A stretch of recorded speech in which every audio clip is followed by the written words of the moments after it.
Mga kabayan, isang kapalpakan na naman ang naganap sa China. Isang Chinese nuclear submarine di umano ang naaksidente sa sarili nilang trap sa bahagi ng Yellow Sea noong buwan ng Agosto. Dahil dito, tinatayang 55 crew members ang sinasabing namatay matapos ma-stuck ang kanilang submarine sa isang underwater obstacle. Samantala, sa pinaka-latest na military parade na ginawa ng China, palpak din pala ito mga kabayan. Mga investors at mga military analyst sobrang dismayado. Ipinagmamalaking mga makabagong armas ng China, puro peke at puro gaya-gaya nga lamang ba? Ako po si Roy Z and welcome sa Kien Thoughts. Kung hilig mo ang mga ganitong uri ng videos, mag-like at mag-subscribe para lagi kang updated sa ating mga susunod na upload. Mga kabayan, ayon sa report ng British Intelligence, 55 Chinese sailors ang nasawi nang ma-stuck o matrap ang isang Chinese nuclear submarine sa ilalim ng dagat sa kasagsagan ng operasyon nito sa bahagi ng Yellow Sea. Ang insidente ay kinasangkutan ng Type 093 nuclear-powered submarine ng China na may number 093-417.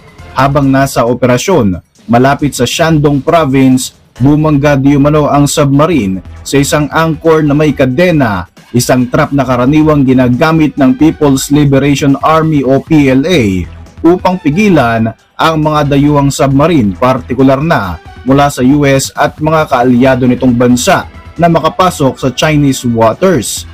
Ayon sa intelligence assessment na nalik mula sa United Kingdom, ang sanhi ng pagkamatay ng mga crew ay hypoxia o kakulangan sa oxygen matapos ngang mag-malfunction ang oxygen system ng submarine dahil sa naganap na insidente.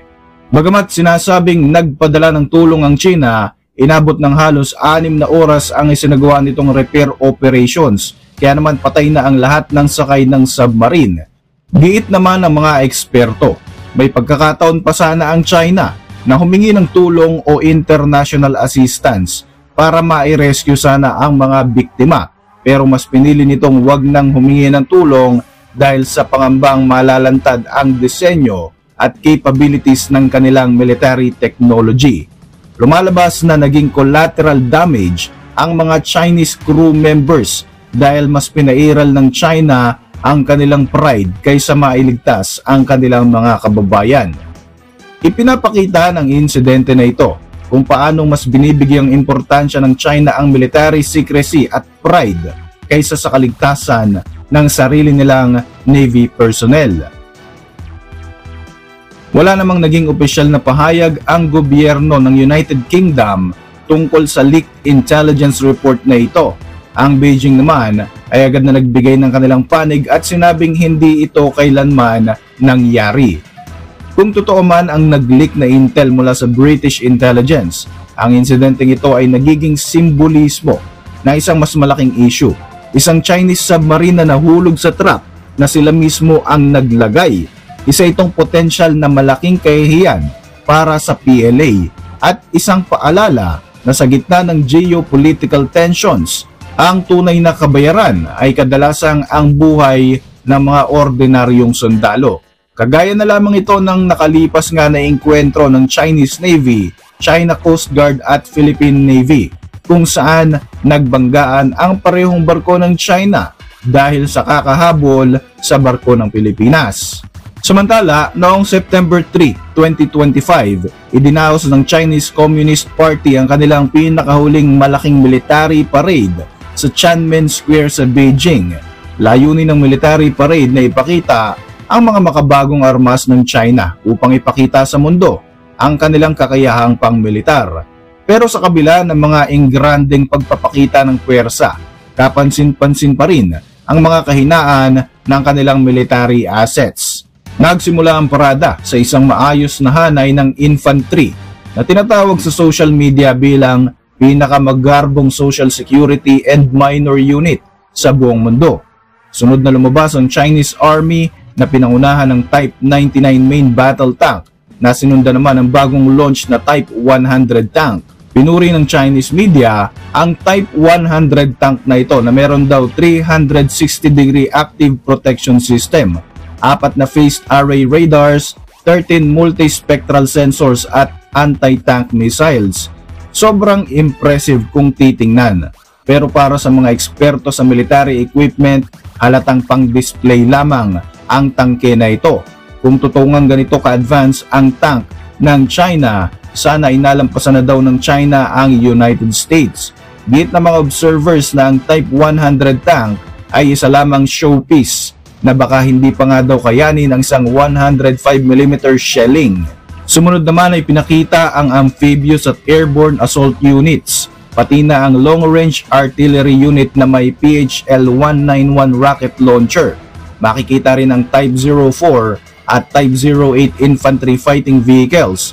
Ang Type 04, bagamat kalintulad ng Russian BMP at US M2 Bradley, ay may 21.5 tons na gamit ang aluminum armor. May tuturing na isang makaluma at halos phase-out na uri ng technology. Ipinakita rin ng China sa parada na ito ang kanilang mga missiles, ang Dongfang 61 at ang Dongfang 31BJ na parehong long-range ballistic missiles. Ang DF-21 ay may range na 2,000 km habang ang DF-31 ay umaabot hanggang 10,000 km.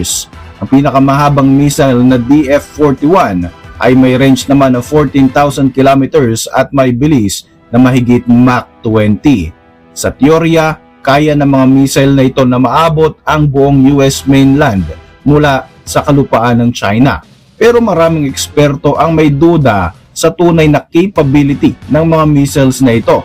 Sa isinagawa kasi na 2024 missile drill, ang DF-41 ay lumihis sa target nito ng halos 100 kilometers at bumagsak sa karagatan malapit sa Fiji, isang napakalaking red flag pagdating sa missile accuracy. Ang DF-61 na bagong labas din ay pinaniniwalaang may mas malayong range pa kaysa sa DF-41. At kung totoo man ito, mas malaki rin ang possibility of error. Marami pa nga nagbibiro online na ang threat ng Chinese missiles ay hindi yung target, kundi kung saan sila tatama by accident. Isinama rin sa parada ang DF-31BJ, isang silo launch variant ng DF-31. Bagamat bagong labas din ang nasabing armas, ito ay isang improvement lamang ng isang matagal ng modelo. Kasama rin ang DF-5C. Ito naman ay isang old school na long-range missile na liquid fueled. May tuturing na very complicated at hindi na nga praktikal na gamitin sa isang modern warfare. Ang JL-1 ballistic missile o tinatawag na Thunder ay air-launched missile gamit ang H-6 bomber. Mga aircraft na nakabase pa sa 1960s Soviet era ang kanilang disenyo. Ayon sa mga analyst, wala namang major technological leap dito, kahit pa nga estimated range nito ay under 2,000 kilometers. Sa pamamagitan ng kombinasyon ng JL-1 na panghimpapawid, DF series na land-based at Julong series na seaborne, nakabuo ang China ng tinatawag na Trinity Strike capability para sa kanilang nuclear weapon. 3 sangay ng military na may kakayahang mag-deploy ng armas nuklear. Isa pa di umano sa kapansin-pansin ng mga sandata ng China ay ang Hongqi-29 missile na bahagi ng air defense system ng Chinese military. Mas malaki ito kung ikukumpara sa ibang ballistic missiles at tila nga ginaya lamang sa US SM-3 mid-course interceptor. Ayon sa mga observers, ang laki nito ay nagpapakitang malayo ito sa pagiging praktikal, kagaya ng ginagamit ng US. Mahalaga ang mid-course interception dahil itong last chance para pabagsakin ang mga intercontinental ballistic missiles o ICBM bago pa ito pumasok sa atmosphere. Kapag matagumpay ang interception, pwedeng pigilan ang hanggang 10 warheads sa isang strike lamang. Sa ngayon, tanging ang United States lang ang may pinaka-epektibong mid-course defense system. Kapag naging matagumpay ang HQ-29, pwedeng malampasan ng China ang Russia na umaasa lang sa S-400 system nito na may limitadong kakayahan. Nagpakita rin ng CCP ng LY-1 laser weapon, isang malaking sasakyan na kargado ng enerhiya para sa laser. Pero wala pang technical details ang inilalabas ukol dito. Kumpara sa US na meron na talagang laser system sa Navy at armored vehicles, ang China ay tila nasa experimental stage pa lamang. Isinama rin ang drone unit sa parada. Isa pa nga sa pinakabinabantayang drone ay ang Attack-11 na may flying wing design, proyekto ng Chinese firm na Shenfei. Ngunit isang prototype lamang ang ipinakita dito, indikasyon na hindi pa ito napuproduce ng maramihan. Ilang drone din ang kapansin-pansin na halos eksaktong kopya lamang ng US drones kagaya ng Kratos XQ-58 Valkyrie. Ipinakita rin ng China ang mga missiles na may global range, air defense lasers, hypersonic weapons at maritime drones. Pero ayon nga sa mga eksperto, halatang-halata na panakot lamang ito ng China sa ibang mga bansa. Halata ring ginagaya lamang ng China ang US military technology. Pero kahit mag-shift mula sa Soviet style to American style gear ang China, obvious na obvious pa rin ang structural weaknesses ng kanilang mga armas. Halimbawa na lamang dito ay ang HQ-29 na ginaya sa SM-3 pero napakalayo kung ikukumpara sa performance. Pagdating naman sa Navy, marami ring ginaya, katulad ng Ying G-18 missile na kahawig naman ng missiles mula sa Sweden. Ang unmanned underwater vehicles ay maliliit kumpara sa US Ghost Shark at Tiger Shark UVs. Pagdating sa usapin ng Air Force, wala namang masyadong bago maliban sa KJ-600 AWACS at J-15T Carrier Fighter. Ang KJ-600 ay malinaw na clone lamang ng US E-2 Hawkeye, pero wala pa ring test sa aircraft carrier takeoff ang mga Chinese versions. Samantala, ang H-20 bomber na inaabangan ng marami ay hindi naman isinali sa military parade. Nananatiling backbone ng Chinese military ang rocket force pero masyado raw itong maraming missile models. Ibig sabihin, mahirap itong i-maintain, mahirap i-upgrade sa modern version. Ayon sa mga eksperto, halos karamihan sa mga missiles ng China ay pang-show lamang pero hindi lahat ay combat ready.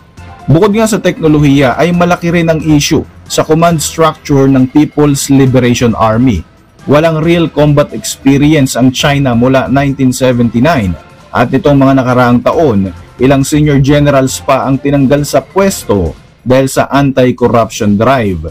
3 sa 7 miyembro ng Military Commission ay nawawala o napatalsik at may balitang paranoid at insecure ang mga sundalo ng China. Isa pa di umano sa kapansin-pansin na pagbabago ay ang mga parade commander. Hindi na nga mula sa Central Theater Command kundi sa Air Force na ito nanggagaling. Ipinapakita nito ang malalim na political instability sa loob ng Chinese military. Napansin ng mga analyst na tila mababa na ang moral ng mga sundalo ng China. Ang mga junior officers ay kulang sa trainings and supports habang ang mga piloto ay nagpapakita ng kawalan ng tactical skills at emotional discipline tuwing makakaharap ang Taiwan. Sa uli, ang pinakamatinding banta sa moral ng PLA ay ang mismong Chinese President na si Xi Jinping, lalo na kung ang kanyang physical at mental health ay tuluyan na ngang lumala. Matapos nga ang parada, imbis na umakyat ang defense stock, bumagsak pa ang China sa Asian market, lalo na nga sa defense sector. Ayon sa ilang mga analyst, maaaring nararamdaman ng market na maraming weapon system sa parada ang pampaganda lamang o borloloy, mga mock-up models at hindi talaga magagamit sa totoong labanan. Imbis nga na ma-impress ang maraming mga military experts, tila dismayado sila sa mga nakitang mga kagamitan at armas ng China na itinanghal nito sa kanilang military parade. Para sa marami, isa na naman itong failure para sa Chinese military dahil para sa kanila, kung hindi peke, puro copycat lamang ang mga armas na ipinagmamalaki ng China. Para sa inyong mga reaksyon, mag-iwan lang ng komento sa ibaba ng video na ito. At para manatiling updated sa ating mga susunod na upload, siguruing mag-subscribe. I-like mo na rin ang ating mga videos bilang suporta. Muli, ako po si Royzy at maraming salamat sa patuloy na pagsubaybay sa ating channel.